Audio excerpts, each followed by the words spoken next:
Hello.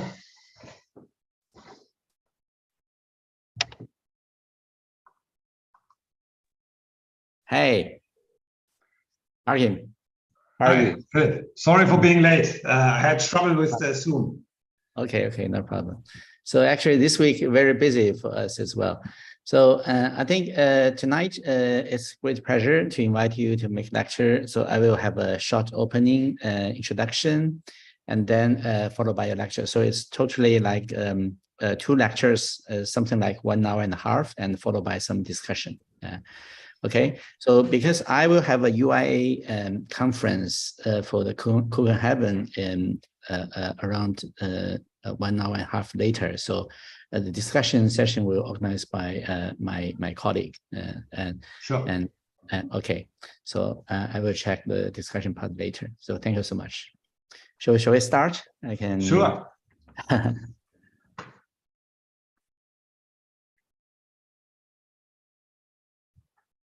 Okay. Good morning, good evening, and all the Digital Futures friends. Welcome back. So tonight it's a great honor for us to invite Achim Mangus. As everyone knows, Achim just got award, Leibniz Award, which is the highest research and developing award in Germany. So firstly, I would like to congrats to Achim for your great contribution, not only to Germany, but also to the world. So thank you so much for your coming. And firstly, I think I would like to briefly introduce this week. It's a very intense week. Every morning session, Achim Newledge will already start giving a special lecture series on the camouflage revisit, which based on one of his early book and also looking into the artificial intelligence. And the evening session tonight is a fourth lecture. And before the last few nights, we have Andrew Witt from Harvard GSD, Shiqiao Li from UVA, and Alejandro Zaropolo last night gave us a fantastic lecture. And the next two evenings will also have Anthony Picon from Harvard GSD and Mara Couple from UCL as well. So this is the compact week for the PhD program, which is a sharing doctoral consortium we organized from 2018. So thanks for all the participants. Because we have dozens of students from Tongji who take the credits for this PhD program. So we have the requirements and including the grading system, the class attendance, the class performance, and also finally you should turn in a 2,000 words paper before July the 3rd, 2023. And Digital Futures as a platform, I think Achim this year, Achim's team, ICD coming here is the 8th year. It's a long time collaboration. So we're sharing the education content and accessible for everyone across the world.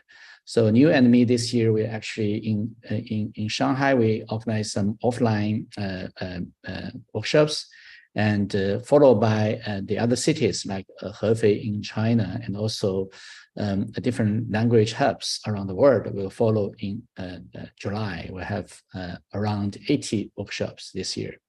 So this is a growing platform and we aim to promote international collaborations around a broad range of contemporary issues in the discipline of architecture and associated fields.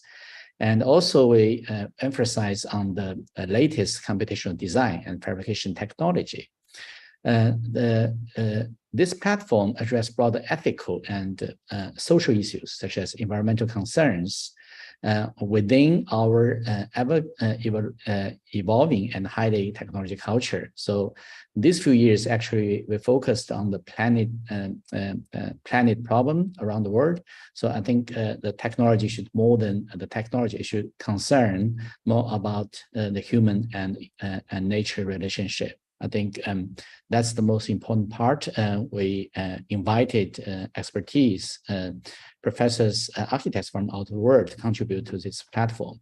So these all the participants all over the world over the past 13 years. And also, I think ICD and Achim play a leading roles in this community.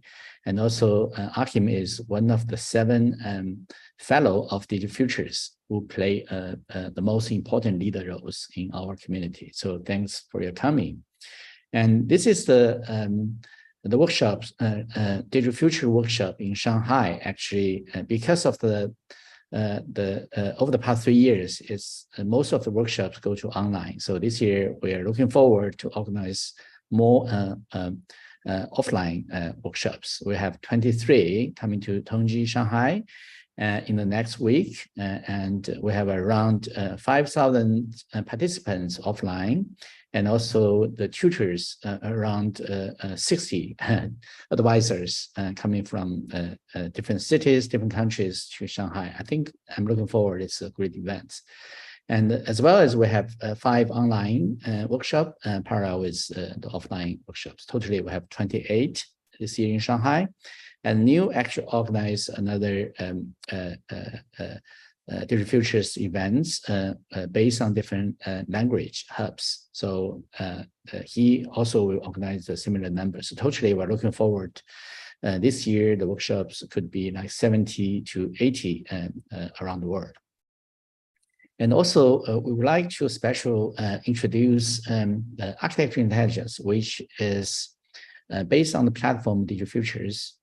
And we're looking forward to attract academic people, including the PhD student and also the prominent expertise from all over the world to publish your research in an academic way. So this is a peer review journal. Actually, the first issue, the cover is from Achim's Venice Biennale project. So the content covering the smart habitat, virtual habitat, and spatial habitat research, and also focus on the whole process from simulation, optimization, construction, operation in the whole lifestyle of architecture, and also the cross-discipline research, including architecture, design, civil engineering, environmental engineering, computer science, social science, robotic design, so on and so forth. So we're trying to attract more people to publish your paper, your essay on this platform. So we already have 2 issues, and the third one will come in a few weeks, in 2 weeks. So we're looking forward to, based on the Digital Future platform, we can have the more intense, more academic publication platform. So, and then I would like to introduce Achim, and most of us very familiar with him. He is a registered architect in Frankfurt and full professor at Stuttgart University, who is the founding director of the Institute of Computational Design and Construction, ICD, and the director of Cluster of Excellence Integrative Computational Design and Construction for Architecture. In addition, he has been, I think, a few years, 8 years, 9 years, visiting professor in Harvard GSD, and held multiple other visiting professorship in Europe and the States. He graduated with the honor from AA School of Architecture in London, where he subsequently taught in the AA graduate school for a certain time and AA diploma school. I think most important, already congrats to Achim, is he got received the Leibniz Award, which is actually the highest, most important research prize in Germany. And I think before Achim is all the scientists. So I think architecture discipline is special to integrate something in between the art and the science. So I think Achim no doubtly play the leading roles in the whole world to guiding us to how to introduce the scientific research and methodology into the architecture discipline. So let's welcome Achim. The topic tonight he will give us the lecture is Rethinking Architecture, interrelations between biology and building. So welcome, Achim. The screen is yours. Thank you. Thank you. Let me just share my screen.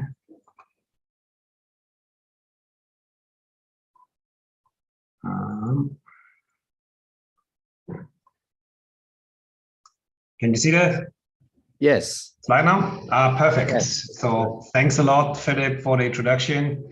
It's a great pleasure to present again here in this context.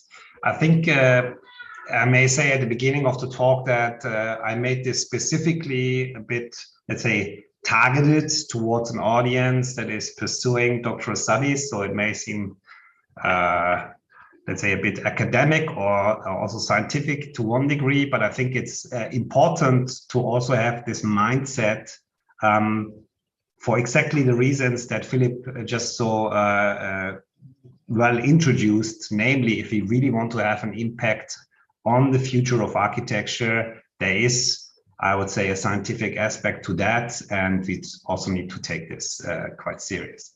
So the talk is about rethinking architecture, interrelations between biology and building.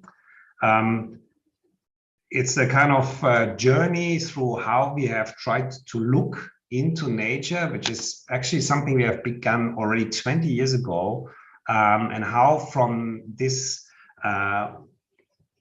observation and interaction with biologists and natural scientists, we were able to deduce design methods and also fabrication processes that we think are important towards a kind of more sustainable or more future-proof architecture.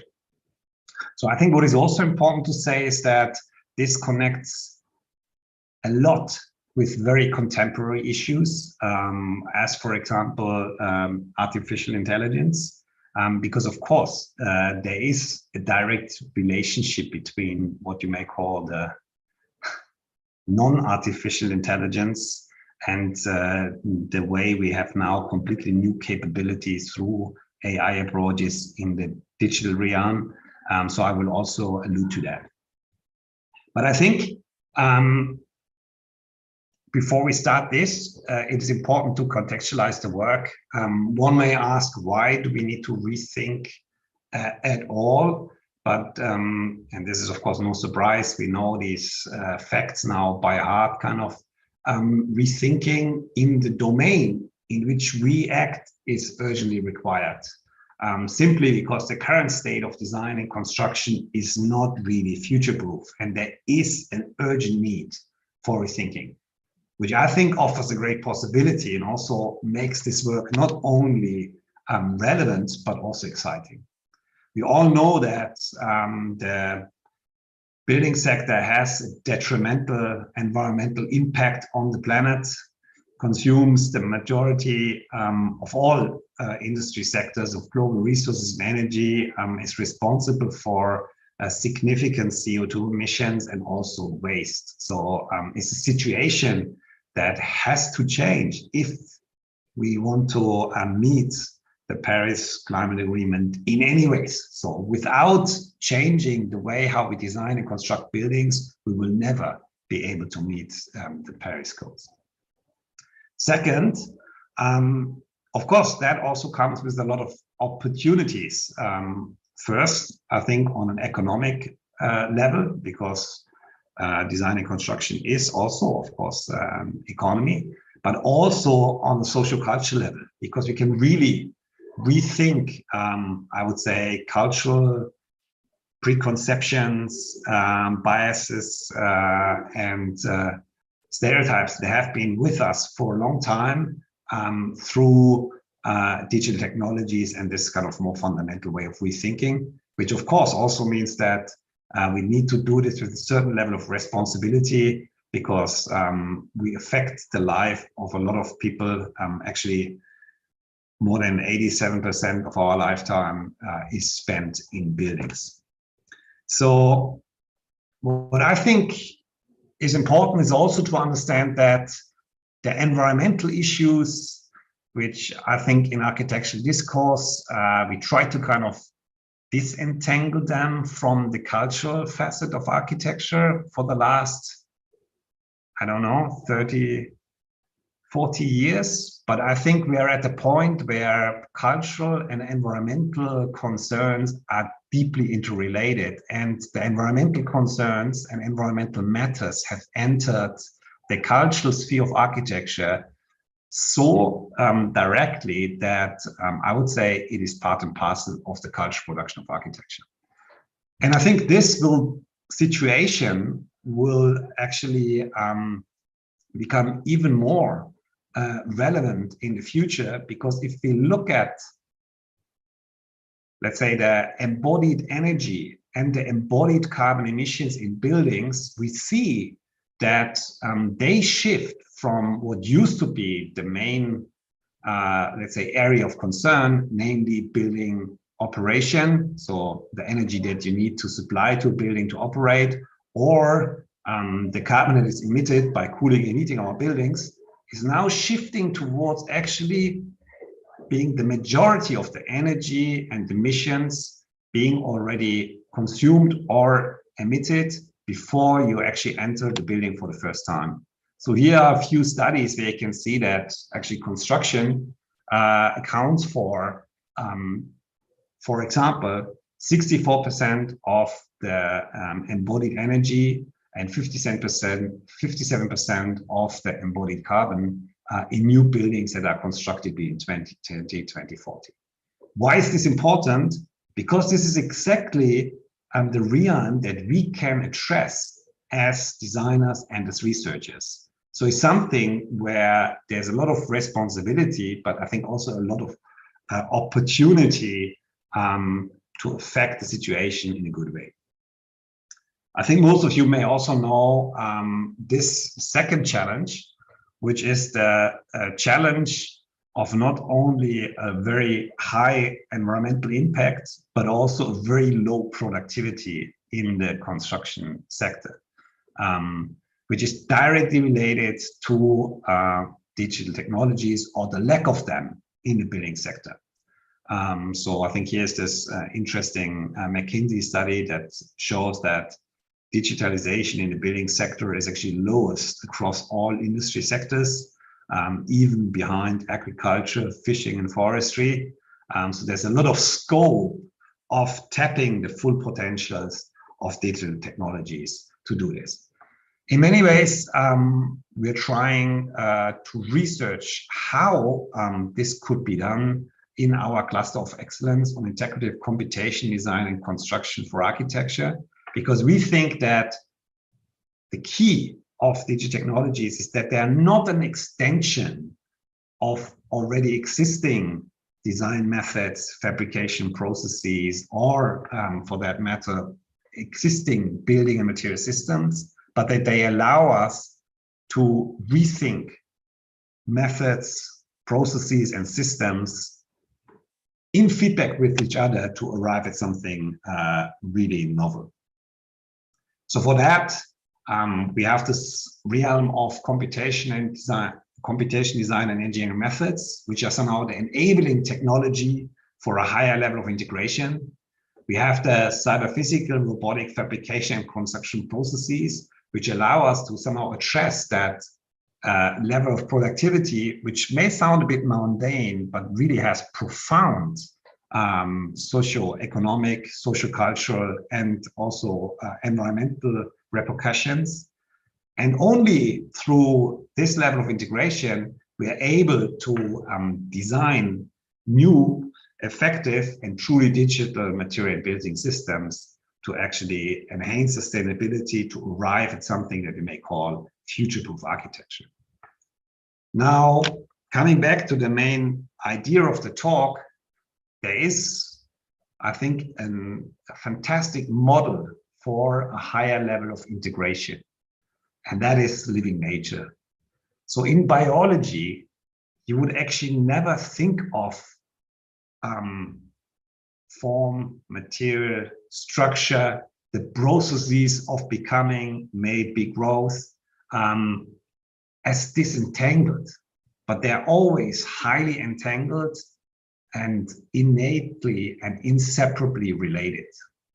So in a way, biology on a sort of larger level can really serve as a model of this higher level of integration that we seek.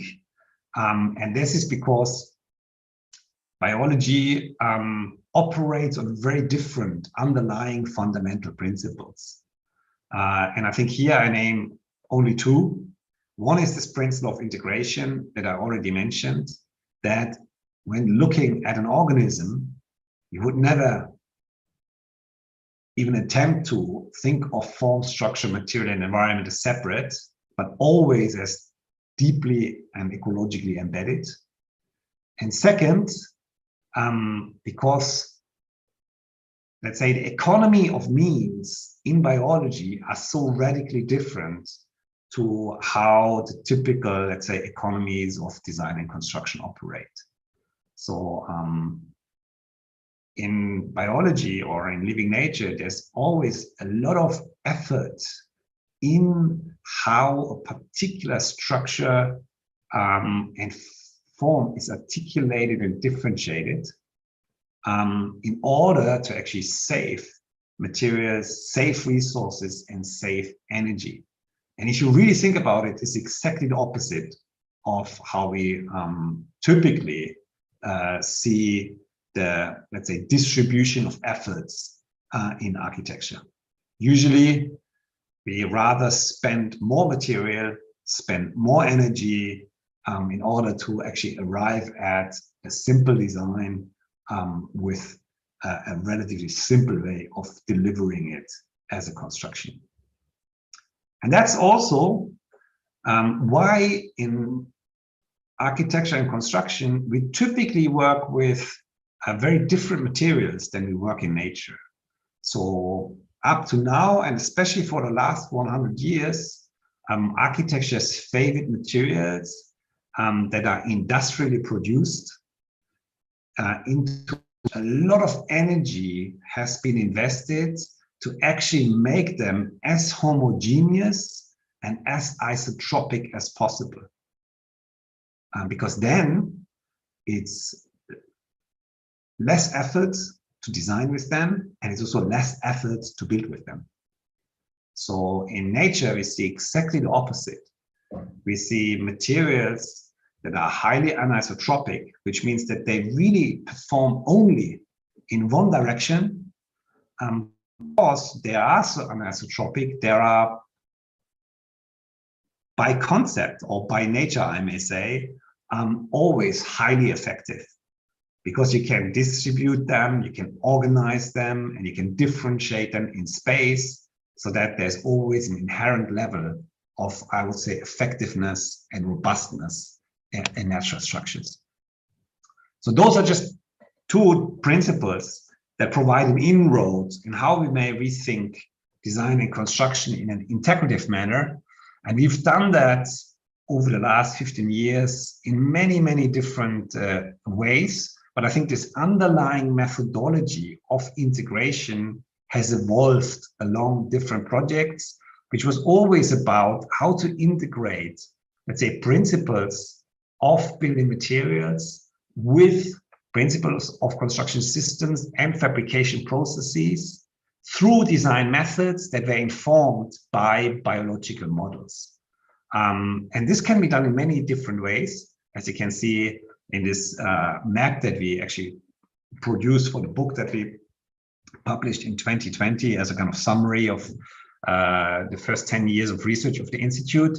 But the underlying, let's say, overarching methodology of integration remains to be the same.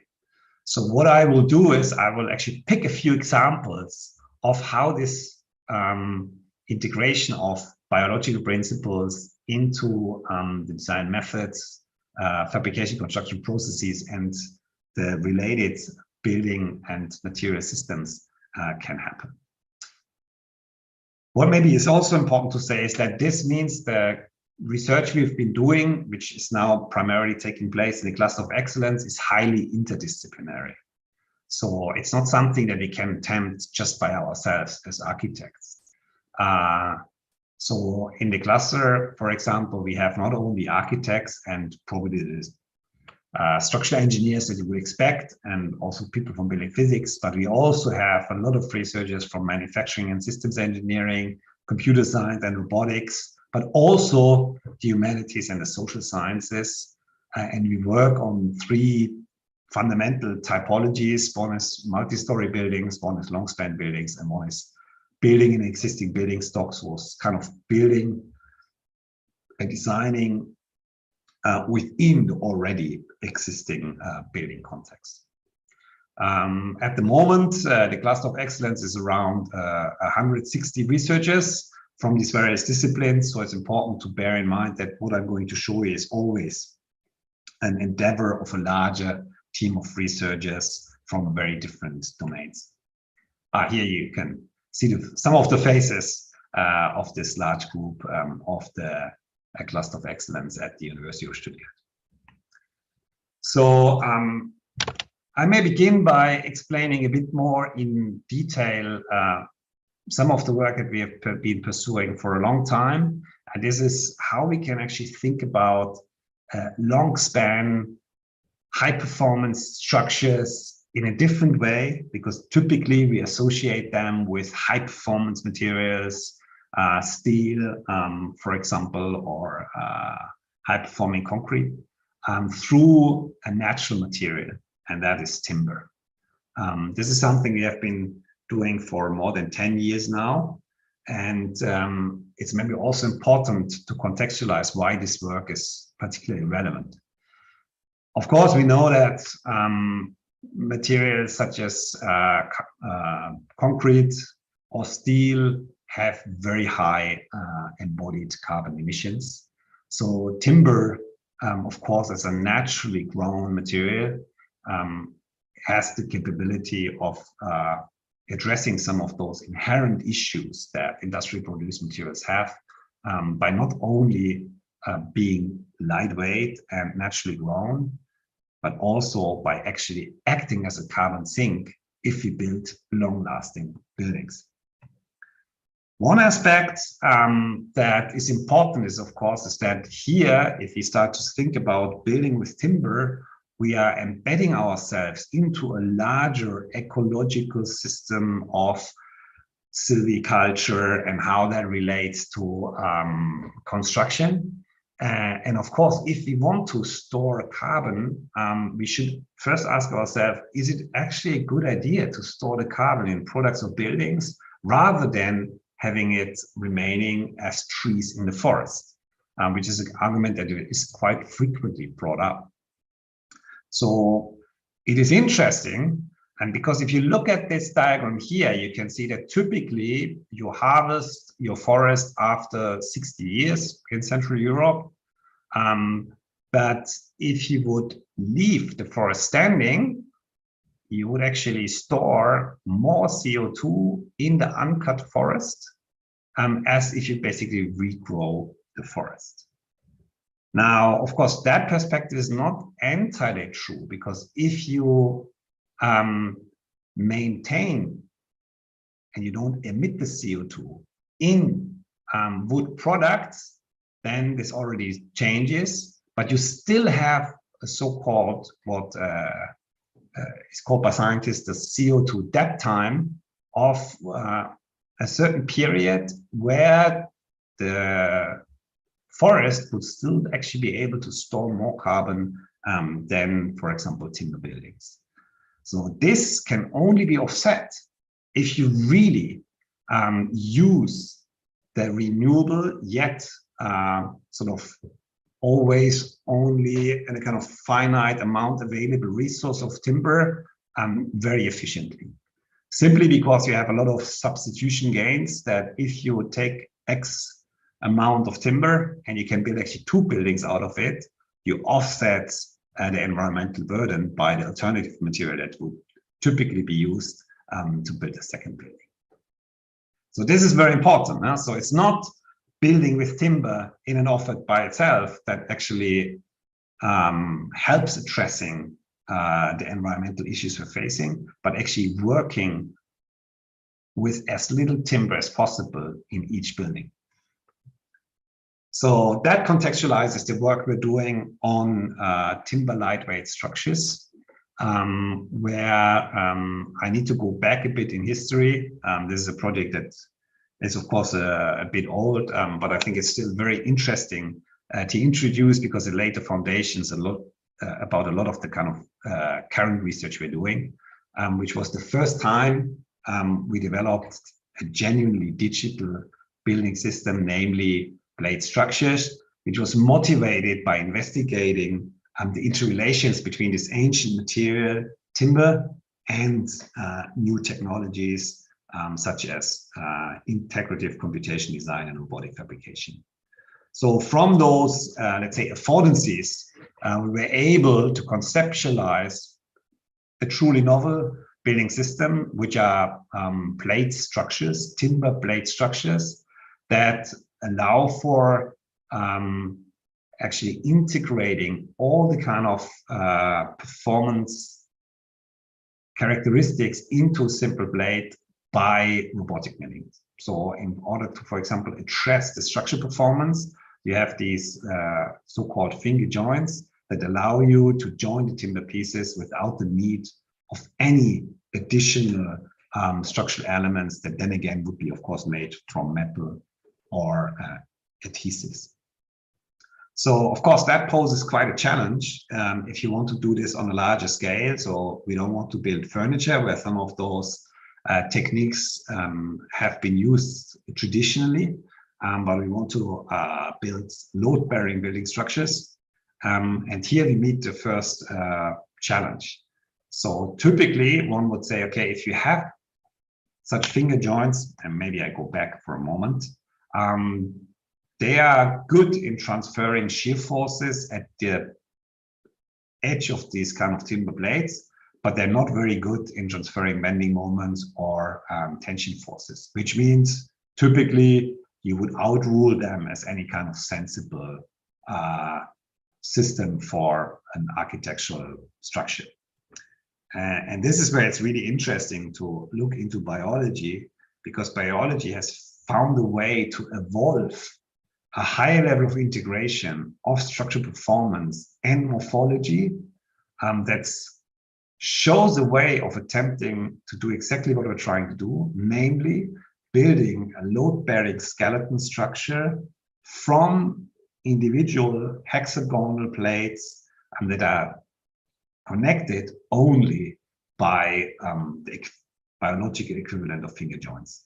So what you see here on the left is the blade skeleton of a sand dollar, which consists out of individual blades. And on the right, you can see how the blade edge is articulated if you zoom in onto the sub-millimeter scale.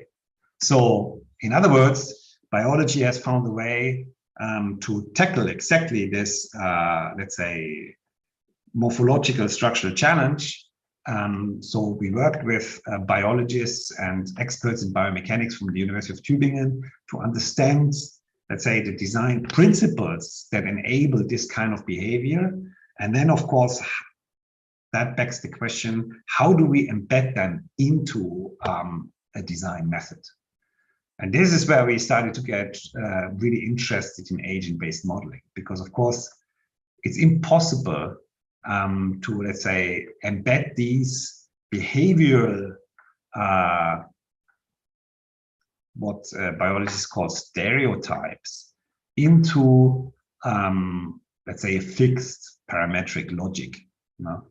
So here, what we have is an agent model where each individual building element represents an agent that exists in two spaces. On the one hand, the 3D design space, which is the typical environment in which we operate as designers, in which we also check and verify and tune our designs, and also in an n-dimensional morphospace that guides the behavior of these blade agents.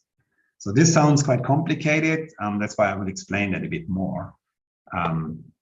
Because it's an idea that we deduced from theoretical morphology. So in theoretical morphology, there is a kind of methodological concept that is called morphospaces. And it's interesting that those approaches were already explored actually in the early 1960s, for example, by David Raup, who was a paleontologist who wrote a kind of seminal paper on theoretical morphology of the coiled shell in Science, which investigated what you see here. So what he actually did is he had a parametric model. So we talk early 1960s, sort of around the same time that the first people at MIT tried to attempt an initial, let's say, CAD system. So he generated parametrically different shell morphologies, which you can see on the left. So this is just a parameter study of possible, geometrically possible shell morphologies. And then he mapped them into what is a kind of morphospace construct. So here you can see that the morphological parameters are the 3 axes. So the cube that you see represents all geometrically possible forms. That's the easy part. But then he did what is really interesting, that he mapped into the space of all geometrically possible forms, the forms that actually exist in nature. And by that, he delineated the space of geometrically possible forms from physically existing forms.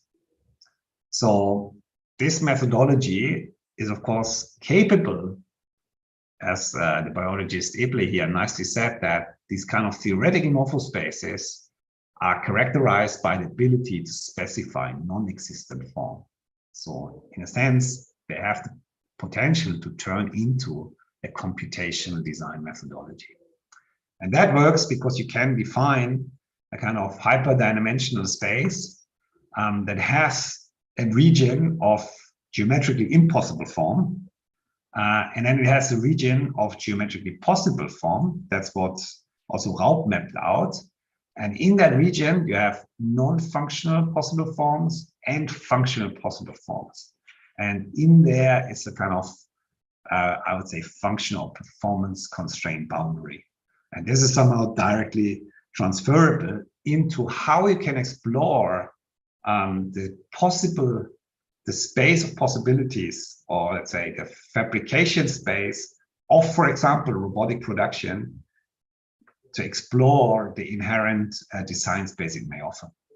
So what we did is we mapped the critical parameters of the production process through simulation.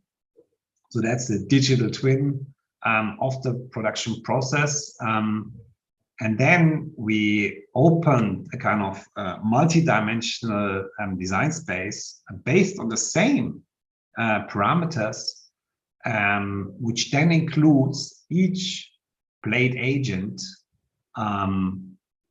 that maps its location in this morphospace according to how it actually currently behaves in the design space. So that means, for example, if your agent behaves in a way that it approaches the boundary of possible form, it actually changes its behavior and moves back. And the interaction of all those agents trying to satisfy the biometric design rules, the fabrication constraints, and various other things, then leads to the interaction that you see in the comprehensive agent system. So this is what you can see here. So all the agents basically organize themselves, but what is really important is that this is not a design automation. This is a model that is open to design interaction. Yeah? So you can see that this is sort of the computing system, and then you can go in as a designer and you can grab a blade and move it, and all the other blades are computing related agent behaviors at the same time. So it's an interactive model, it's an agent model, and it can now be refined. That's what we're working on through the various subsequent research projects that will allude to also later, that we can now actually make smarter and smarter, so that we go from more or less directly driven agents to self-learning agents to ultimately intelligent agents for design. And they still exist in interaction with the designer, and that is opening new doors for, let's say, human-machine collaboration through computation design. In this project, just to wrap that up, we're able already to communicate directly with the machine with a very high level of accuracy, which then means that you can rapidly assemble these load-bearing plate structures on site, almost like a three-dimensional puzzle in space. And here you can see the photo of the building site. You can get a sense of the thinness of the shell. It's just 50mm beech wood plates that were all locally sourced. Of course, on the outside, you have insulation, you have a water barrier, and you have a timber cladding. But on the inside, this novel timber morphology is revealed as, I would say, the distinctive architectural surface, which somehow defines also the spatial quality of this exhibition hall. But I think the interesting part here is not only architecturally expressive, it's also very effective when it comes to the reuse of the resources. Something that, of course, we need to be very aware of in the current situation. So here we actually managed to build 605 cubic meters of space using just 12 cubic meters of wood. And we were able to do so because the structure is, on the one hand, incredibly thin. So spans 10 meters on the short side, 20 meters on the long side, which means that its material thickness to span ratio is about half as thin as eggshell. On the other hand, it also was so effective with the resources because it reduced waste from the beginning. So all the offcuts that were produced for this kind of polygonal elements were reprocessed directly as the hardwood floor, which meant that we were able to use 95% of the timber that was used. And all this was actually tapping into regional resources. So the timber we used was all sourced, processed, and actually manufactured within a 200-kilometer radius of the site, which of course also has repercussions on a socio-economic level, because it means it's a truly regional value chain that is of direct benefit for, let's say, the local economy. This idea was further expanded 5 years later, where we were able to,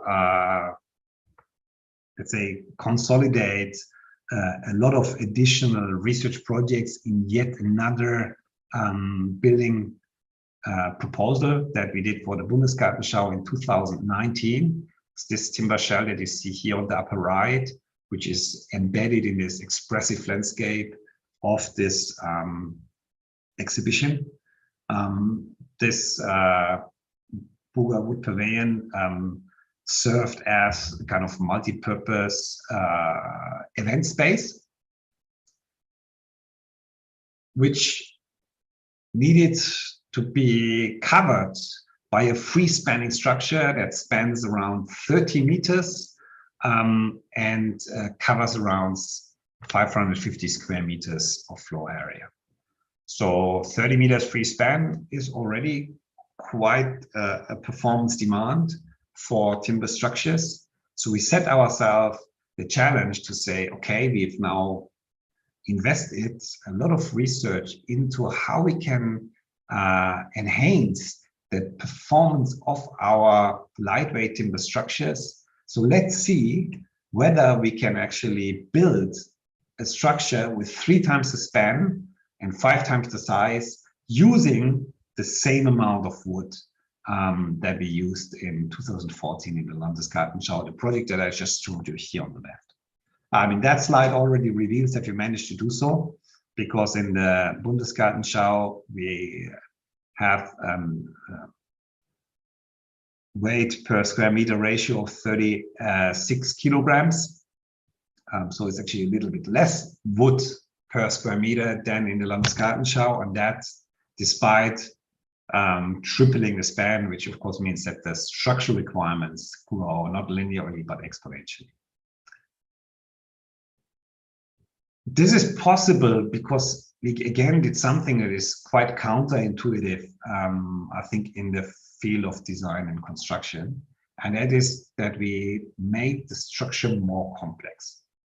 So instead of investing more material into having a simpler design and structure to deliver, we turned up, let's say, the complexity by saying we make every element morphologically responsive and load adapted so that it is exactly the size and dimensions that it needs to be structurally.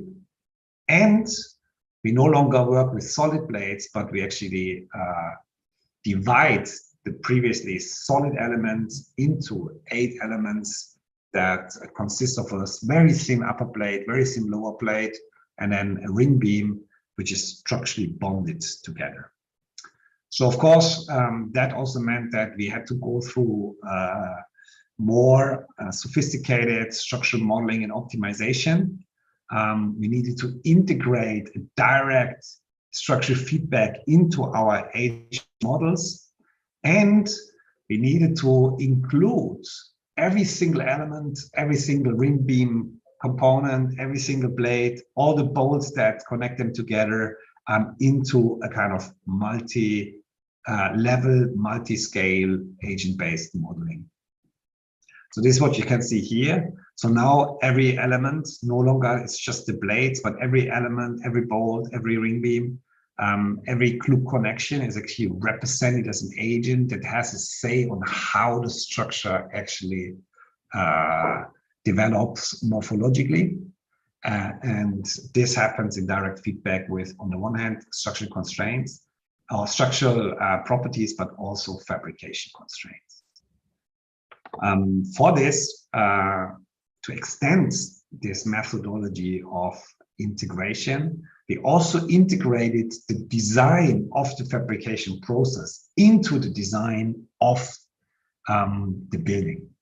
So here we developed the first iteration of a mobile prefabrication platform, which is interesting because it allows to build the entire timber shell with a very compact robotic unit that fits on the back of a container, is actually transportable, and that also means it can inject a different idea about the delivery of design and construction. Let's say how we think about the underlying business models that are pursued by the building industry, and question sort of the underlying economic models simply by saying we disentangle the production facility from typically the scale manufacturers that have the capital to invest into those devices. So this is how the platform looks. In this case, it was set up by a timber manufacturer, but it's still sort of a shared platform that automatically produces each one of those 376 timber cells, which are all dimensionally different. So it's a highly adaptive, fully integrated robotic fabrication process that also results in completely monomaterial timber elements, because even the nails that are used to fix the elements in the gluing process are actually timber nails. So there's not a single steel element in this. What is also interesting is that it's only possible to do this within the current economic settings, because you compensate the effort that it takes to actually build a very lightweight, materially effective structure through digital technologies. So only because it just takes 7 minutes to produce an element like this, it is at all economically feasible. And what is also interesting that, of course, because it's a fully automated process, it results in a much higher level of accuracy because the pieces go back onto the same platform, are machined, and this is done with an incredibly high level of accuracy, in this case 0.3 millimeters, which means that we can build these structures without any false work. So we are back into a realm where we overcome one of the key challenges of shell structures, namely the problems that are associated, primarily economic problems that are associated with building big false work and scaffolding to erect them. So here you can see the final piece being assembled. It's all form and force fitting joints. And in the end, there are bolts that connect the structure, but I think one can say that it's a genuinely digital timber building system that emerged out of this intense research, going from, let's say, biological principles, merging them with the material characteristics of a naturally grown material to derive at a high performance long span system. So I think it's also a good example of how more form allows you to spend less material, which then of course is also expressed architecturally. So what you see here is literally an expression of how, let's say, the integration of the underlying computation methods, fabrication process, and material systems unfold as an architectural articulation that also then has a quite a distinctive spatial atmosphere, which is here highlighted by the illumination of the hollow cassette system. I think it was also very nice to see that this space was used intensely. Almost 2 million visitors in around half a year at the Bundesgartenschau in Heilbronn. It had very good acoustics, so it also conveyed this idea of rethinking architecture to a much larger audience that we usually address. And now what is also very, very important is that this building was from the beginning considered as being part of a kind of circular construction diagram. But here we don't reuse single elements, but we reuse the full building. So what you can see here is actually not the assembly process, it's the disassembly process and how the joints were designed for disassembly. Although the building was on site for almost 3 years and there was a lot of doubt about separating the pieces again, which are really tightly fit together. It took only 10 minutes to take the first piece out. And then the shell was actually taken down on the site in Heilbronn and moved to a new site that you can see here in Mannheim, where it will be for another half year. And then it hopefully will move on to become a permanent building, also with a closed facade in the near future. So I think it's also showing how these concepts can really be extended within a kind of paradigm of regenerative building cultures.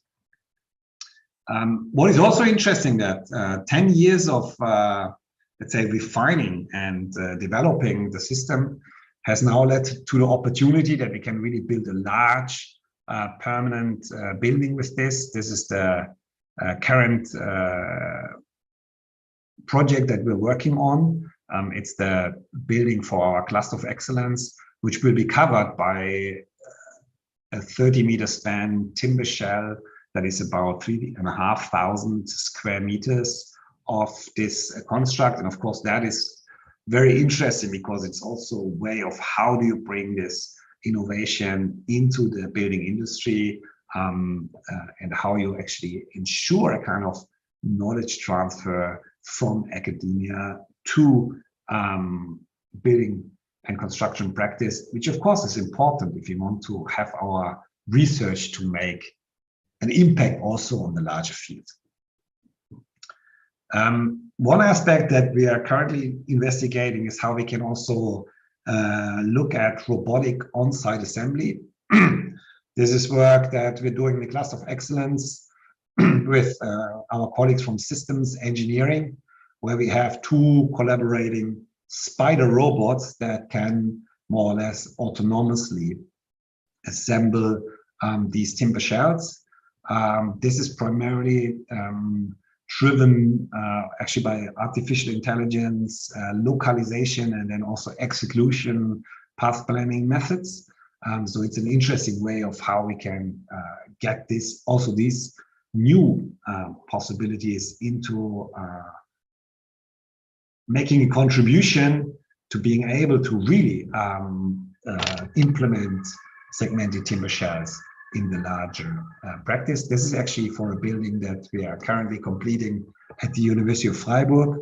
It's a fully closed, what they call ideas factory for natural scientists who exists on the campus of the University of Freiburg and gets away with actually being a very low carbon, low energy building, because it doesn't need any building technology. What we do is we harvest all the energy that we need to heat and cool the building from, on the one side, a spring that is on the site. So we use water to activate the floor plate, which is made from recycled concrete. And then we have another key feature, which is this energy gate that you see here at the top, which is the first time that we are able to implement our adaptive building schemes that allow us to harvest energy from the environment, primarily solar energy, to heat the building in the winter and to have sufficient shading in the summer with an entirely self-regulating building scheme. So this is the second example. I wanted to show you how we basically can think about this high level of form, material, structure, performance, environment, integration in our research. So this example looks at adaptive building schemes, which is also research that we have been pursuing for a long time together with biologists, actually from the University of Freiburg, looking into how is it possible that natural systems have the ability to respond to environmental conditions without the need for any operational energy, without the need for any motors or muscles, actually just by embedding all this adaptiveness into the material structure itself. Sounds very fancy, is something that we find very, very often in, for example, plant cones. This is a spruce cone, which grows on a tree in a wet condition. When it falls off, it dries out. And in the process of drying out, by adjusting to the reduced relative humidity in the local environment, it manages to convert the dimensional change of the shrinking cellulosic microfibrils into a shape change of the scales of the cone. This is something we have been studying for a long time with the experts from the plant biomechanics group at the University of Freiburg, initially modeling the morphology and anatomy of plant cones as timber veneer bilayers. So this is what you can see on the right. And it's absolutely astonishing to see how you can capture most of this kind of performance capacity with these incredibly simple elements. So this is something we've implemented more than 10 years ago in the BUGA Pavilion that had these apertures, which are really just bilayer veneer plates that are tuned and materially programmed to have this high level of responsiveness, just in varying the level of moisture content and fiber directionality in the lamination process, which means that they can adapt to the external environment by opening and closing in response to the surrounding relative humidity. So it works very simple. You have a sunny day, relative humidity is low, then rain approaches, relative humidity increases. This is just a natural law, which means that the scales just close by themselves. So here there are no electronics, no mechatronics, no sensors, no actuators, no regulating flaps. Everything is embedded into the simple wood veneer. So one could say here it's a paradigm where all of a sudden a natural material becomes the machine. So this is something we have also been further investigating by saying, what would happen if we take these bio-based materials and we disentangle the cellulose fibers from the lignin and the hemicellulose that binds them together and then print them into structures with an added affordance than what the evolved natural systems have. So we have been working on 3D printing those bio-inspired, bio-based material systems. So here you can see how sort of you can 3D print something that behaves quite similarly in response to relative humidity. You can also see how fast the response time is. So here on the left, you see the timeline. You see this, how it cycles through the humidity, and now it goes through an oscillation of relative humidity, and you can see how the aperture changes accordingly. And of course, we have also gone through many tests, both adjusting that morphologically with curved folds that had to stabilize the system, which then gives it longevity, which also was tested through many cycles. Finally, arriving at this building scheme that is now installed at this as an energy gate at the University building in Freiburg, which you can see here. Even before the sun comes out, it adjusts to the expected weather. Then it shades while the sun is there. And then as soon as the sun is gone, it's actually programmed materially to go back, to open up again. And then when the sun is kind of re-approaching, it's kind of closing. And that is because it sits within a kind of double layered glass system where we use the relative humidity changes as the trigger for this entirely passive adaptive scheme. Now, what is exciting is that this also works on a much larger scale.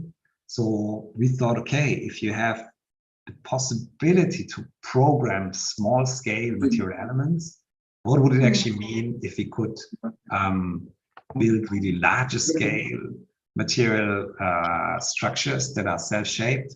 So this is also an example that I wanted to show you, where you can see how the same principle allows us to tap into alternative ways of shaping timber in a kind of in a way that is very different to the way we do it now. Nowadays, if you want to have a complex piece of large timber, it usually means that you have to use brute force, high energy mechanical systems like this rig here. And what we are proposing is that you actually use the innate hygroscopic properties of wood, and you rethink what was initially always considered to be a deficiency of the material, namely that a piece of wood deforms while it actually reduces moisture content as the key, let's say, manufacturing technology to shape complex pieces of timber. So this is what you can see here. This is sort of large-scale material programming. It's a simple piece of bilayer of timber, and in the same way as beforehand, the small veneer changes shape, the larger pieces also operate in the same way. It just takes a bit longer. And the most important part is, of course, that we have computational models to allow us to predict this kind of self-shaping. So that actually works surprisingly well on the larger level, something that we try to test also in the building project. Now, funnily enough, there are a lot of historical precedents of, let's say, unintended self-shaping of timber structures in Central Europe, typically so-called crooked church spires, as you can see here. So this is the Church of St. Mary and All Saints in Chesterfield, which was built as a completely irregular geometry, but then due to moisture changes and sort of sun radiation, actually twisted unintentionally. So we thought, why don't we take 21st century technology to actually motivate our structure to twist into the shape that we intend in the design process, and thus engage a novel level of, let's say, co-agency between the material, the design, and ultimately also the embedding into the larger landscape. So of course that means that you have to have a design method that takes this material agency very serious and embeds the underlying, let's say, simulation of how the material can actually be programmed into consideration from day one. This is another example of how computation design allows you to then actually take a fairly standard timber material. This is the sawmill that we used at Pluma Lehmann, who was the industry partner for the project, which just sort of does the regular sorting according to fiber direction and moisture content. Then they were laminated together as bilayers, again, dried, in this case, in a drying chamber. And in that process, it took the specific shape that was actually designed and programmed into this absolutely standard construction material from the beginning. That means that you can get very complex but high performance timber elements with a very simple process where the timber just basically finds this predicted shape by itself. Now, in this case, we were, of course, intending to have the tower not change back into straight panels on site. So it's actually two layers of these bilayers, and then there's a locking layer. That means that the complex shape that is found is actually frozen forever. So those stabilized self-shaped pieces were prefabricated in Switzerland and then set up on site. And you can see how this three-dimensional corrugation of the tower allowed us again to use incredibly thin timber elements to build this 40-meter large structure, which is primarily there actually to celebrate the surrounding landscape as a kind of landmark, the Landesgartenschau in this particular region of Germany.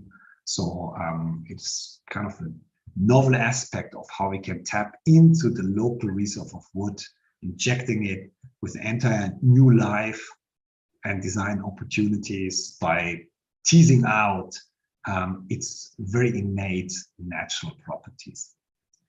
The scientific part, of course, also includes monitoring that the tower does not actually change over time. So this is a long-term study we're still pursuing, but we can see that actually concrete stairs that you need to enter the tower are more prone to deformation than the timber structure itself. More importantly, I think it opens up also an entirely new opportunity to work with this old material. So here you have a timber structure where this structural corrugation is expressed on the outside through this accentuated sharp seams, but on the inside it has almost this soft convex curvature, which is then sort of opened up almost like a stage curtain to reveal the surrounding landscape in the tower. So I think it's also alluding to a kind of fusion of, let's say, the cultural and the environmental concerns that really drive our research. This is actually something that we are working on a lot now. Here we're also beginning to change from the very analytic simulation models to data-driven simulation models. So Thomas Wortmann, our new AI professor here at the Institute, is looking into ways of building machine learning algorithms for wood self-shaping prediction, which will be a lot faster, possibly even more reliable than the merely analytic modes that we used before. So this will be very exciting because it will allow us to explore the design space of self-shaping timber far more rapidly, and probably also in this way reaching to new solutions that we at this moment can't even think of. We also pushing, let's say, the material systems development. So we have the next tower already in the making. This will be open in 2024. This will be actually a 23-meter tall tower with the platform on top. So the aim is also here to take this engagement with the landscape. This will be close to the Alps to another level by actually really turning it into an inhabitable tower, not just this kind of landmark structure. Finally, I will conclude by also looking a bit at the work we've been doing on fibrous systems, because I think it's a nice counterpoint to the kind of natural material of wood. What happens if we actually work with the material that is probably on the other end of the spectrum, the very latest, the very newest, but also the very high energy materials such as carbon and glass fibers. This is something we have also explored for a long time in various different projects. I picked two that I would like to show you. One is the elytra filament pavilion that we constructed for the Victoria and Albert Museum in London, where we were interested in showing how we can actually take fibrous materials to become part and parcel of, let's say, an architectural material paradigm. So it's interesting that all load-bearing structures in nature are actually fibrous systems. So it's these inherently effective, highly anisotropic, highly linear material elements that are ultimately and fundamentally very similar to the technological fibers that we have available in architecture, such as carbon fibers. So what we studied here quite intensely is, again, how we can, let's say, tap into this rich reservoir of design principles that we can find in living nature. For example, when it comes to super lightweight structures, this is one of the most interesting ones we found, is the elytron, so the hardened forewing of flying beetles, which, as you can see here on the left, these beetles exist, some that live on the ground, which have, this is the microscopic section, a solid shell, but then there are flying beetles, and they have very intricate double-layered shell structure, which we analyzed again together with biologists. So this is a microcomputer tomography model that allowed us to understand the anatomy of this particular system and to trace, let's say, the morphological principles that drive this high level of, on the one hand, system adaptability in regards to very different situations morphologically, and also its incredible performance structurally. So the interesting part is that if you zoom in, you see that the double-layered system is actually made from one material, and those are collagen fibers that, these are chitin fibers actually, that connect from the top to the bottom and are continuous on both sides of this shell and bound together by a protein matrix. So we took this principle of a double-layered system being made from one continuous fibrous structure and transferred that into a building element, which also questions the whole idea that you build with composite materials such as glass carbon fiber as it's currently the case, by using big molds, which of course means that you have to repeat the production process again and again and again to reach some level of economic feasibility. We were interested in actually using the fibers themselves as the formwork, for which we have developed a so-called coreless filament winding process, where you have the fibers here, you see the glass fibers, they're saturated with resin, we're running through resin bars, and then they're wound around this very simple steel scaffold. And in the process of being wound around the scaffold, the fiber body takes its shape as the interaction of all the glass fibers interacting, and then you can apply the carbon fiber exactly where it's needed, so that we ultimately reach a very lightweight building component that you can see here.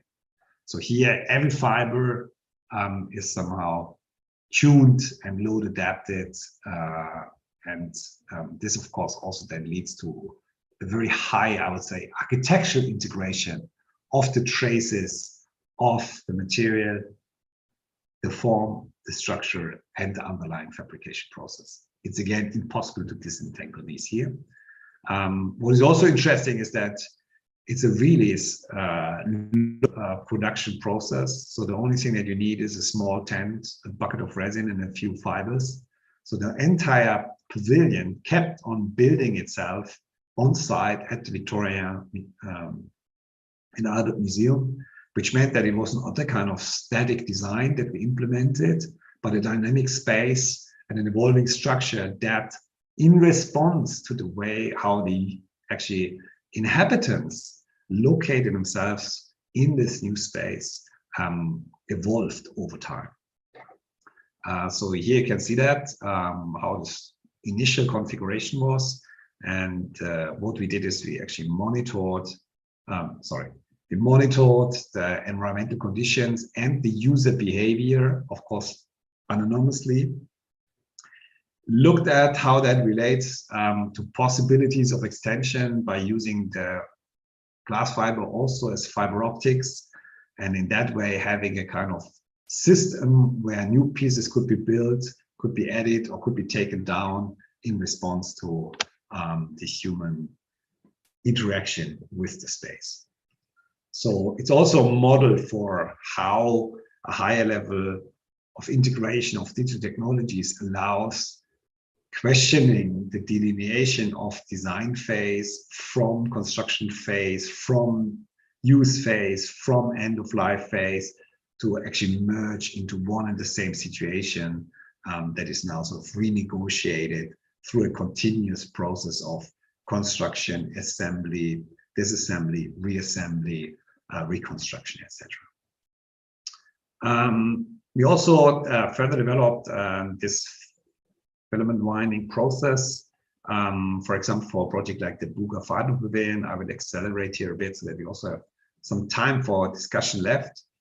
This project was actually built just down the road from the timber shell. So you can see it here, sort of this very transparent dome structure where the load-bearing system is actually made exclusively from glass and carbon fibers.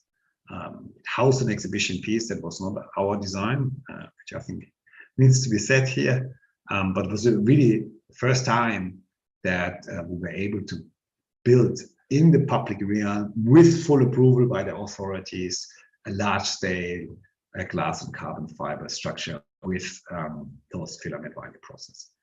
So here we shifted from these blade-like elements to these kind of bone-like elements, which meant that we didn't have any, let's say, internal frame left anymore. It was just two scaffolds at the end that are connected by the central tube because it's only actuated on one side. And then the fiber body is actually constructed in mid-air between the two sides. And of course, here again, the form of the elements actually found as the equilibrium state of all fibers interacting. Of course, at the end, the central spine is taken out. That's only there for manufacturing.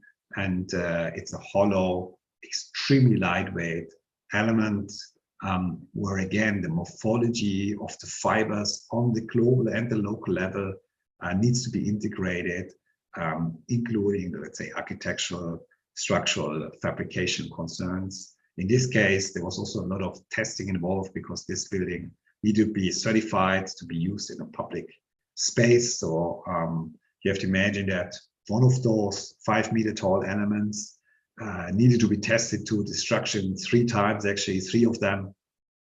I needed to take a load of, so the piece itself weighs around 80 kilograms, and the destructive force it can take, or the weight that you can put on top of it, is around 25 tons. So it's really a high level of performance. What is also interesting is that here we're able to scale this up by having a spin-off industry partner that sort of took this idea of filament winding as a business model, set up his own company that is now a thriving business who produced these elements, and that then were very rapidly installed on site, clad with this transparent, mechanically pre-stressed ETFE foil, and then sort of revealed this level of, I would say, innovation as a kind of spatial construct at the Bundesgarten show. So I think it's very interesting to see, I think, a building system that is very unfamiliar, that is genuinely digital, because it's only possible in this kind of realm where digital technologies and the physicality of materials actually meet. Still it lends to a very authentic expression that is kind of co-designed between the design intent, the material, and the production agency. Of course, that structure is also particularly interesting because it really changes appearance a lot from day to night time, because the glass fibers can not only do a surface structure, but they can also transport light, which then leads to a kind of super interesting spatial experience. Good. With that, I will come to the last chapter. I think also in this realm, we are looking at how we extend the work. So we're now working or have developed cyber-physical filament winding technologies where we can sense the force in the fiber, have full sensor feedback, and in the production process, which not only allows us to fine-tune the shape, but also to do better quality assurance, which means we can use a lot less material than we did before. We are now also looking into dual robot winding, so that we can have several robots collaborating on winding these structures together, which also opens up the possibility for new kinds of fiber syntax. And we're looking at the transfer to building practice. This is a competition that we won in 2019 for a building that has such a fibrous facade, which means we can also here show how we can rapidly go from the academic research into building practice. Actually, this building will be opened next month, and it's a 5-story glass and carbon fiber facade that was fully approved by the authorities, which is actually quite a long way to quite an interesting path, let's say, to take in a country like Germany, where everything is fully regulated and needs approvals from the building authorities on every level. So I will wrap up by saying, how can we use these research areas? And of course, we are very interested in saying, how can we even these super high performance fiber structures take back by going from artificially produced materials such as the glass fiber and the carbon fiber that you see here to natural fibers, which then allows us to really tap into also the ecological potential that we see here. So this is something that we also take quite serious from a scientific point of view.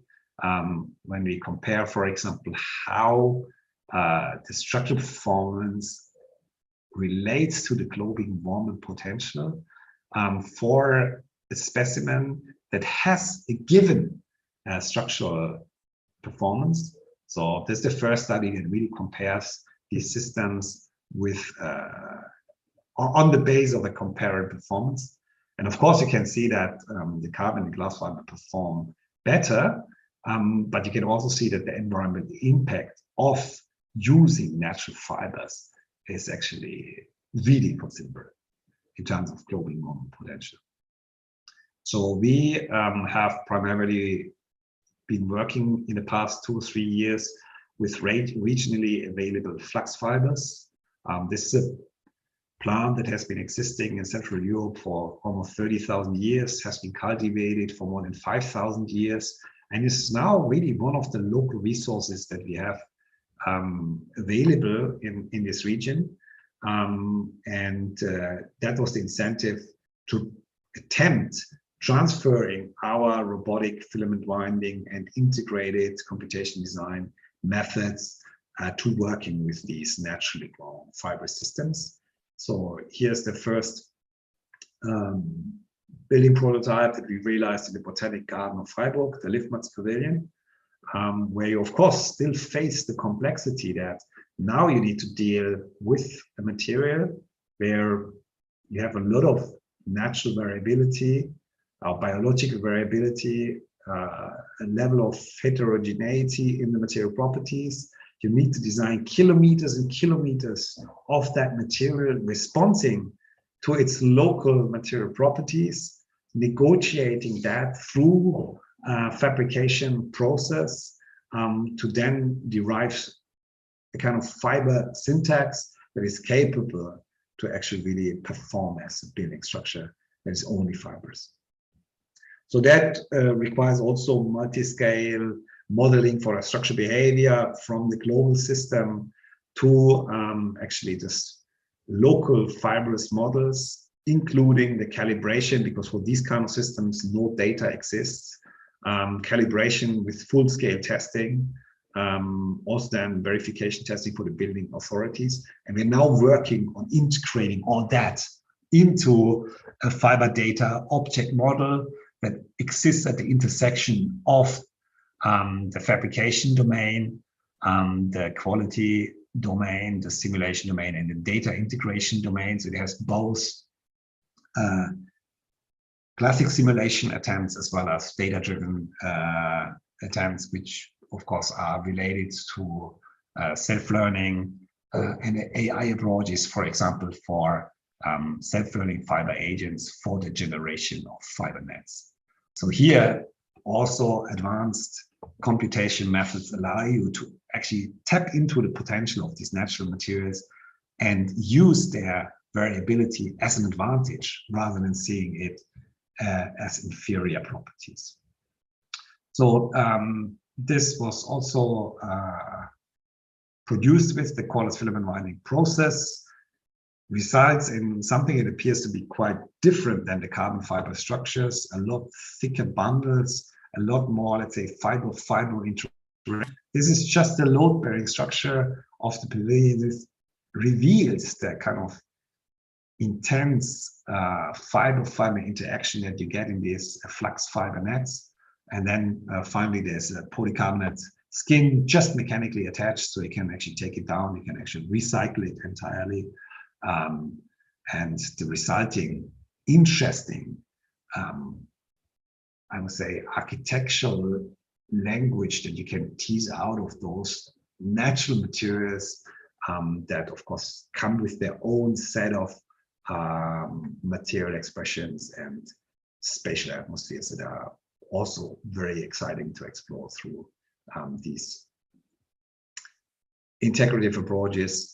And it also revealed that it's really the work that operates at the intersection between, I would say, cultural concerns, technological process, and of course, the overarching environmental challenges that we're facing as architects and designers. with that, I'm at the end of my presentation, and I would be very happy to now enter the conversation with you.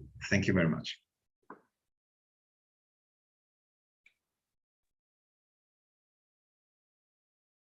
Thank you. Hi, Professor Menges. Can you hear me?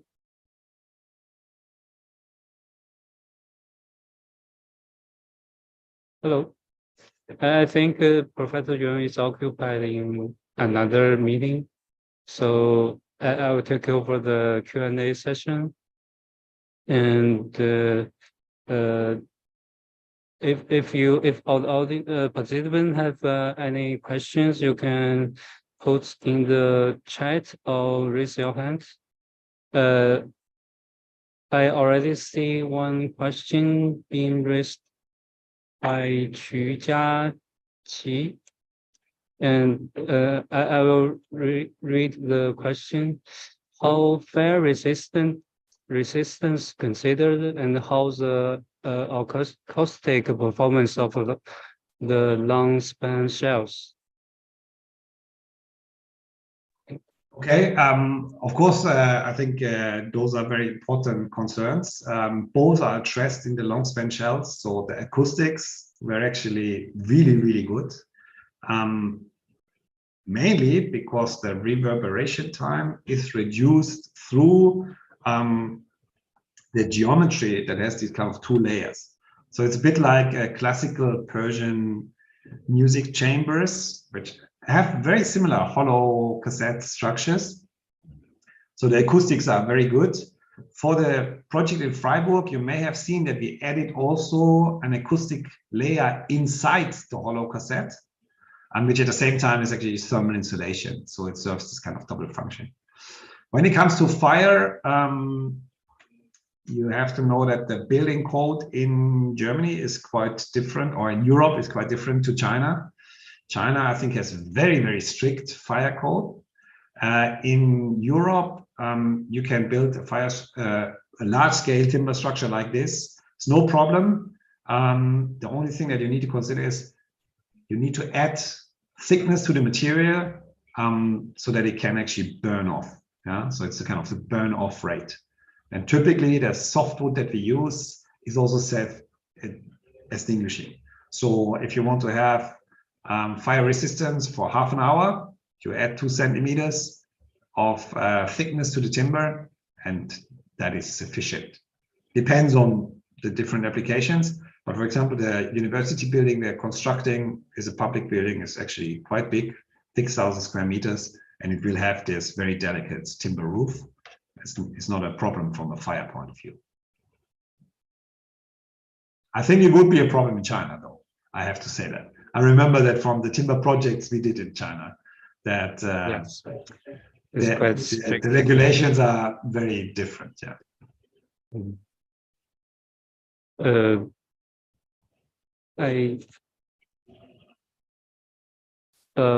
There's another new question. What's next for your research and practice from Joanna? Yeah. I think what is next for us is that, I mean, what we're currently working on is that we look also more at on-site robotics. So how do we actually have also robotic construction? And this is only a small glimpse I gave you, but now we have these robots that can also assemble the segmented timber shell structures. Overall, actually, I think from a, let's say, conceptual point of view, what we are trying to get at is how can we negotiate, let's say, the physical and the artificial intelligence in new ways, so that they can unfold some level of, let's say, co-agency, so that we can actually tap into really new design and construction possibilities by new kinds of human and machine intelligence interaction. Yeah.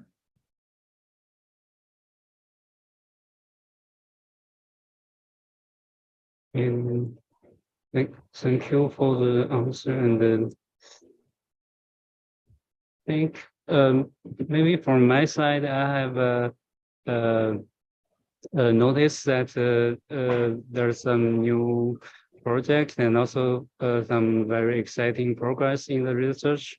But I noticed there's several projects that have already integrated artificial intelligence in your research progress. And actually, the artificial intelligence have gained a lot of focus during the last several years. And I'm maybe want to know, how do you place AI in your context of research? And Yeah, I think it's a very good question. But I think so. We integrate artificial intelligence. I think one could say on 4 levels.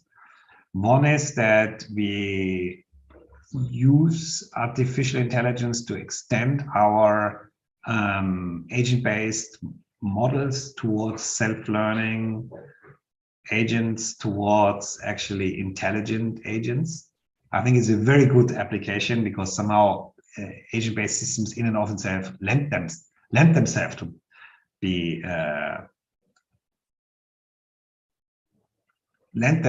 actually have this higher level of, let's say, learning and intelligence capacity. So this was I think just a kind of good preparation that we started with this 15 years ago, the agent-based modeling, and now can sort of extend that. The second way how we employ artificial intelligence is by data-driven simulation models. So the example that I showed was the self-shaping of timber, where up to now we had to compute always these material behaviors. Now we can actually have sample-driven machine learning approaches, and this is primarily work of Thomas Wortmann, I should say, and his research group at ICD. How we can actually integrate very rapidly really complex material behaviors through data-driven machine learning approaches. And the third level of integrating artificial intelligence is in the whole robot control, where we have multi-robot systems, where we do a lot of, let's say, the robot navigation and also localization with artificial intelligence approaches, both actually for these relatively still central construction robots like the spider cranes that I showed you, but also for distributed robotic systems. And ultimately, I think, so those are the 3 levels, I would say, on which we sort of on a day-to-day basis integrate AI. But what we're also really interested in is on an overarching level, that's what I tried to allude to at the end, how through these kind of methods, we get a better understanding of what is actually really the human-machine interaction that expands, let's say, the architectural design space through physical, material, and artificial intelligence. Yeah.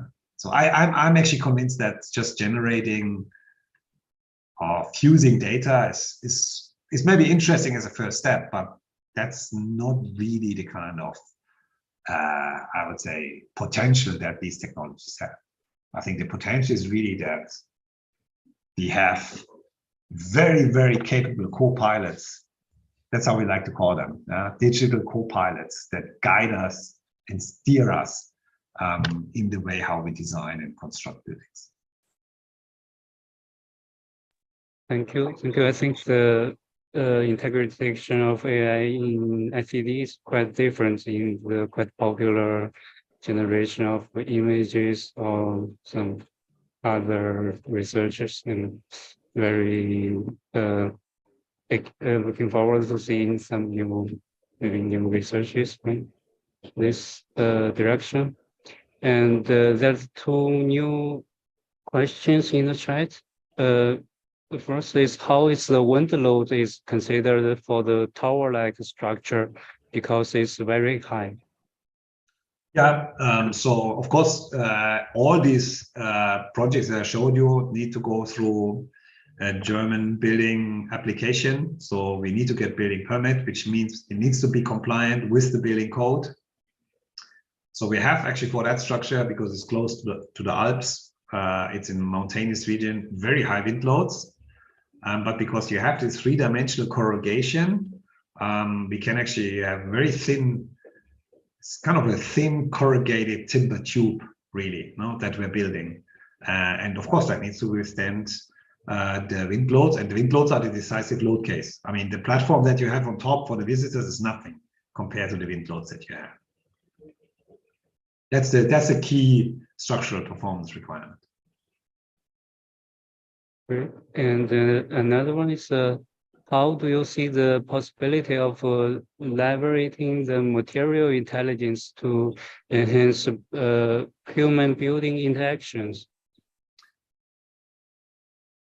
I hope that I understand the question right, but if it's about the human and the way it interacts with space, and then I would say the interesting thing about maybe I don't use the word material intelligence, but maybe we can say the possibility to program materials is that, of course, that opens up the possibility to first and foremost perceive that our buildings are deeply embedded in a larger flow of energy, let's say, and deeply embedded. So, for example, the project I showed you with this like scale-like structures and open and close in the relative humidity, basically extend your human capability to understand relative humidity. You know, when we did this project, actually, the first time we did a structure like this was for the Centre Pompidou in Paris. And the only thing we did is we built a glass case and we put our structure in there and actually simulated the outside environment in the glass case. So the visitor could see how the structure is changing. And it turned out that visitors are humans are very sensitive to temperature. So you perceive half a degree in temperature difference is something you perceive. Relative humidity changes is something that is actually you only perceive it in extremes. Of course, if it's hot and humid, you perceive it, but you cannot tell if the relative humidity changes 3 or 4%. That's why this kind of, let's say, energy or ecological embedding is hardly ever revealed. But with these systems that are responsive to those environmental stimuli, you actually can make that part and parcel of, let's say, the spatial experience and the human interaction with the building. I hope I understood the question right. But that was actually the whole purpose of this pavilion that I showed you with this apertures, no? So that you're inside and you can see that your relationship with the outside changes based on the weather. And there's no machine doing it. It's just the relative humidity changing the shape of the petals. Another question is about the fibrous construction. What's the role of steel material in the structure of fiber materials? So there's no steel. The only, in all the fiber structures, the load-bearing structure is only fibers. The only moment where we use steel components is that we bolt them together. So you have a fiber element that takes on loads, but then to get the forces from one element to the other, we use a bolt so that we can actually take the structure down without destroying it. So only, let's say, the fasteners are steel. The structure is all fiber. Maybe he or she's asking about the mode of the robotic winding process. Okay, so it's not about the structure; it's about the fabrication process. Okay, I know. Maybe that's the question. Yeah, so that we use a steel frame as the, let's say, winding frame, and that frame is taken out and reused for the next component. So we can have one steel frame, but we can build 40, 50 different fiber elements with the same steel frame, because the only thing the steel frame does is sort of provide the winding point around which the fiber is actually wound in the process. and then it can be reused for the next element.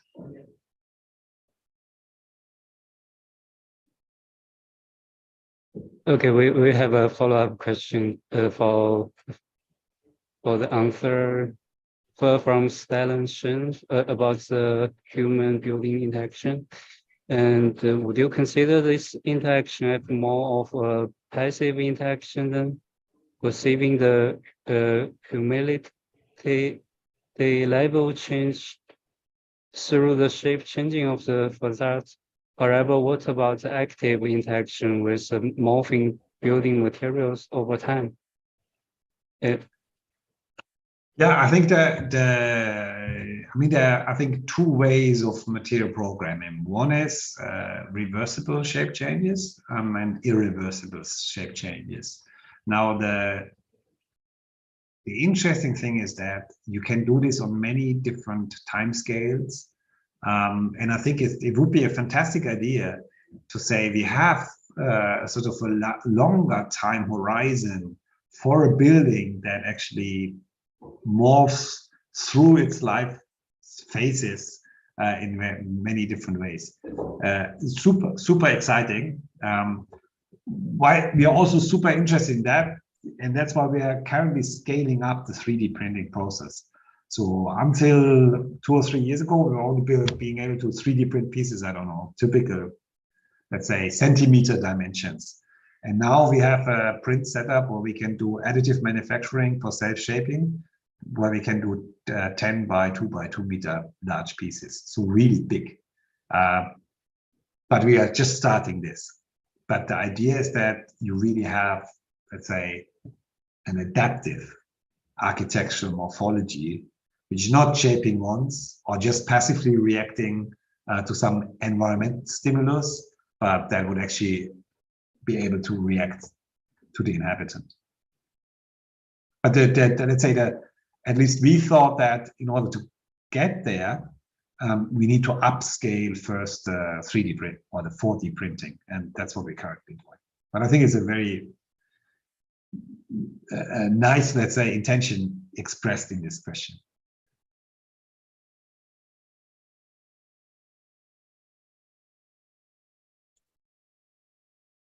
Another follow-up question. In order to achieve that, would you think the entry point would be a modular component-based design approach, morphing modules? I would say that it's probably less about how you discretize, let's say, morphing elements. It's more about how you think about this kind of as a fully integrated architectural environment. I think that's the conceptual part. The pragmatic part is that if you want to additively manufacture those, let's say, morphing structures, there's always a bit of a size limit to the, I would say, the manufacturing. In this way, I would say yes for the first step. Possibly it would be something that is component-based, but as a second step, I think it will also nicely integrate into full-scale construction sites, 3D, full-scale additive manufacturing for construction. Okay, we have a new question also about the interaction for that. It's whether the variable shading system is inspired by the Arab cultural centers. The last two projects have a micro biological sense. It's also like a building that can only be seen in the game.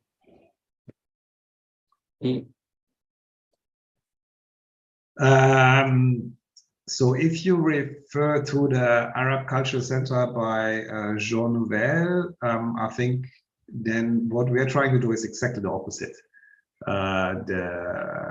The Arab Cultural Center, or I think it's called the Cultural Center of the Arab World by Jean Nouvel in Paris, is a completely mechanical system.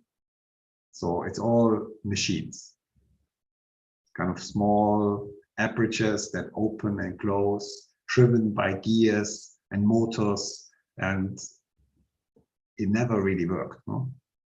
So it's interesting that motion in biology is very different. It's not that you have many complex mechanical parts that all need to interact with very high precision. What you have here is actually one very simple material into which all this is programmed on the material level. And I think that's the fantastic thing. And I mean, what is amazing is it's not only that it operates in exchange with its environment, it doesn't need any energy, it's not made from many different parts, but it's also very, very robust. Yeah? So you get the pine scale that I showed you, or the scales of the pine cone, they always work. They never stop working. The biologists, the colleagues from biology that we work with, they have one pine cone that is 15 million years old, and it still works. I mean, I don't know any technical system that does that. The second part of the question, I don't fully understand. That would need to be explained again.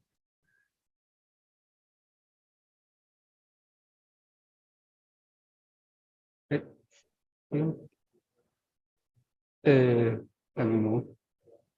Maybe also explain to the audience that we couldn't offer a live Q&A session because we are live streaming the lectures in several platforms, and we couldn't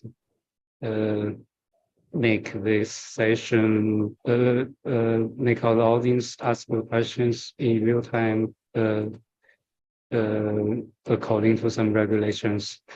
And I think the time is already quite late, and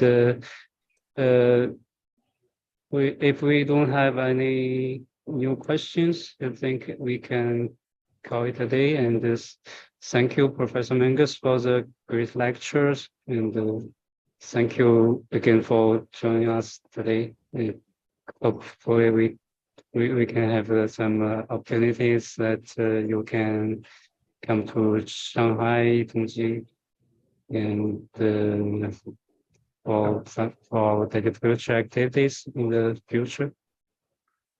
Thanks a lot for hosting me. Thanks a lot for the moderation. It was very good to see you again And in this setting. And thanks for the audience for listening. And I hope it brought some insights into your lecture series and seminars. Thanks a lot. Thank you. Bye-bye. See you.